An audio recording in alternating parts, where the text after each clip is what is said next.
അമേരിക്കയുടെ നീക്കങ്ങൾക്ക് തടയിടാൻ തയ്യാറായി പുതിയ നീക്കങ്ങൾ നടത്തുകയാണ് ഇറാൻ. ലോകത്തിന്റെ അധിപന്മാരാകാൻ വെമ്പുന്ന അമേരിക്കൻ സാമ്രാജ്യത്വത്തിന്റെ പടക്കപ്പലുകൾ ഒരറ്റത്ത് യുദ്ധസജ്ജമായി നിൽക്കുന്നു.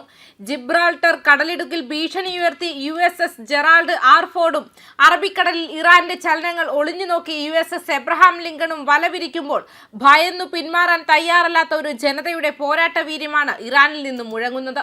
ഇത് വെറുമൊരു മിസൈൽ യുദ്ധമല്ല, മറിച്ച് ആത്മാഭിമാനത്തിന്റെ പോരാട്ടമാണ്.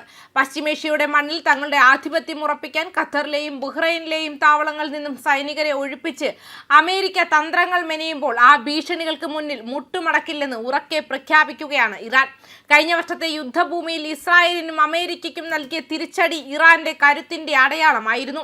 15 ദിവസത്തെ സമയമെന്ന ട്രംപിന്റെ അന്ത്യശാസനം വെറും പാഴ്വാക്കാകുമോ എന്ന് ലോകം ഉറ്റുനോക്കുമ്പോൾ തങ്ങളുടെ പരമാധികാരത്തിന്മേൽ കടന്നുകയറുന്ന ഏതു ശക്തിയെയും ചാരമാക്കാൻ കെൽപ്പുള്ള ഇറാന്റെ നിശ്ചയദാർഢ്യം പശ്ചിമേഷ്യയിലെ കാറ്റിൽ കനലായി പടരുകയാണ്. ഇത് ലോക പോലീസിന്റെ ഗർവും ഒരു രാജ്യത്തിന്റെ നിലനിൽപ്പിനായുള്ള പോരാട്ടവും തമ്മിലുള്ള നേർക്കുനേർ പോരാട്ടത്തിന്റെ തുടക്കമാണ്. ജിബ്രാൾട്ടർ കടലിടുക്കിൽ വെള്ളിയാഴ്ച പ്രത്യക്ഷപ്പെട്ട USS ജെറാൾഡ് ആർ ഫോർഡ് വെറുമൊരു കപ്പലല്ല, അതൊരു നീങ്ങുന്ന സൈനിക താവളമാണ്.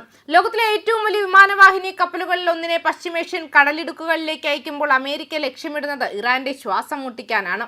ഇതിനോടകം തന്നെ ഒമാൻ തീരത്ത് നിന്നും വെറും 300 മൈൽ അകലെ USS എബ്രഹാം ലിങ്കൺ നിലയുറപ്പിച്ചു കഴിഞ്ഞു. അമേരിക്കയുടെ ഈ ഇരട്ടപ്പടകൾ അറബിക്കടലിലും ഹോർമുസ് കടലിടുക്കിലും വലവിരിക്കുമ്പോൾ ഇറാന്റെ സമുദ്ര വ്യാപാര പാതകളെ പൂർണ്ണമായും നിയന്ത്രിക്കുക എന്ന തന്ത്രമാണ് അണിയറയിൽ ഒരുങ്ങുന്നത്. എന്നാൽ സമുദ്രത്തിലെ ഈ കടന്നുകയറ്റങ്ങളെ നിസ്സാരമായി കാണാൻ ഇറാന് കഴിയില്ല. തങ്ങളുടെ തദ്ദേശീയമായ അന്തർവാഹിനികളും അത്യാധുനിക ഡ്രോണുകളും ഉപയോഗിച്ച് ഏത് നിമിഷവും പ്രത്യാക്രമണം നടത്താൻ ഇറാൻ സൈന്യം സജ്ജമാണ്. സാമ്രാജ്യത്വത്തിന്റെ ഈ കടൽ കരുത്തിനെ തകർക്കാൻ തങ്ങളുടെ കൈവശമുള്ള ആയുധശേഖരം മതിയെന്ന ബോധ്യം ഇറാനുണ്ട്.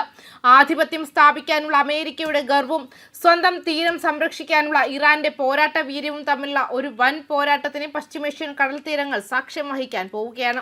അമേരിക്കയുടെ ഭീഷണിക്ക് മുന്നിൽ വിറങ്ങലിച്ചു നിൽക്കുന്ന ഒരു ഭരണകൂടമല്ല ഇന്ന് ഇറാനിലുള്ളത്. തങ്ങളുടെ സമ്പുഷ്ടീകരണ പ്രക്രിയയും ആണവ സാങ്കേതിക വിദ്യയും രാജ്യത്തിന്റെ അന്തസ്സായി കാണുന്ന അവർ ചെറിയ വിട്ടുവീഴ്ചകൾ എന്ന അമേരിക്കയുടെ ഔദാര്യം പുച്ഛിച്ചു തള്ളുന്നു.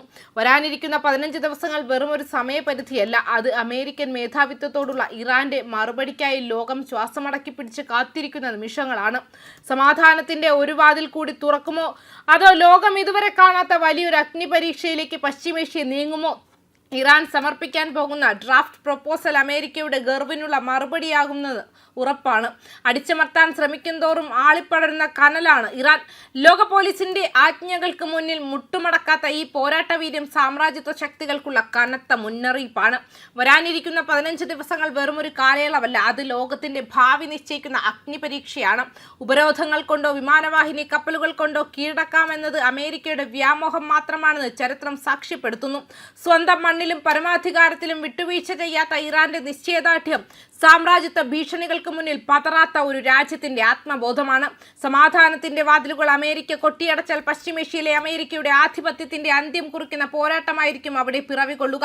ലോകം ശ്വാസമടക്കി പിടിച്ച് നോക്കി നിൽക്കുന്നു, അഹങ്കാരത്തിന്റെ ഗർവും ആത്മാഭിമാനത്തിന്റെ പ്രതിരോധവും തമ്മിലുള്ള ഈ അന്തിമ പോരാട്ടത്തിനായി. ന്യൂസ് ഡെസ്ക് കർമ്മ ന്യൂസ്.